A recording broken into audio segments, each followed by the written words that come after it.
Kay uso na makahindagan-dagan karong panahon na. Luto tag pizza nga walay carbs. Kay kabaw ko ihumanyog dagan panggutomon mo. O di aray recipe. Dali ra kay buhaton para sa mga hangol og pizza. Ang gamito na to nga do kining cabbage. Ato ni siyang dugmukon og maayo nga mura na siyang harina. Ayun sa kayo pulbusa. Dayon ato nang isuod sa sudlanan. Bukan tara sa tong itlog. Kamo ni bahala pila ka itlog inyong ganahan. Dayon ato nang kutawon ato nang sagulon sila. I-mix gina na tong maayo para mabahin ang itlog. Kay Hawaiian lagi ni atong flavor. Butangan tanig ham.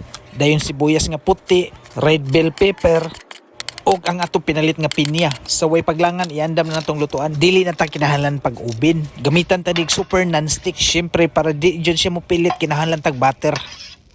Og mahilis na ang butter ato na tong iyabo ang initlugang cabbage. Dayon inyo ra ng patagon pareha kakatag sa inyong ilong. So diri guys dapat careful ra gid mo. Pero diri ko na sipyat nagdanghag lang ko na yabo hinuon. Dapat inyo ning balihon para ang katong lubot mao toy inyong butangan sa mga flavor. Nabungka ginon akong pizza da. Pero ako ra nang giremedyohan.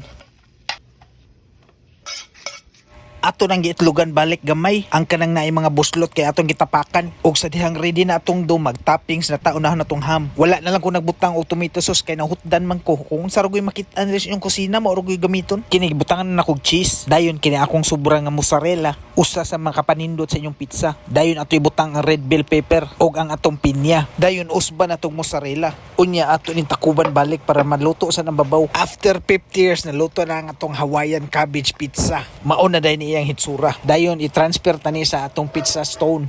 Dayon ato ning bahin-bahinon kay napo man mi ato ning bahinon kanapo. Be, testing daw tag kuhog usa. Kita mo sa mozzarella guys, oh. Moy nakapadag panindot ani. Kung gusto kag flavor, pwede ninyo butangan og tomato sauce pababuan lang ninyo. Unya unsa may dugayan ting palaway time.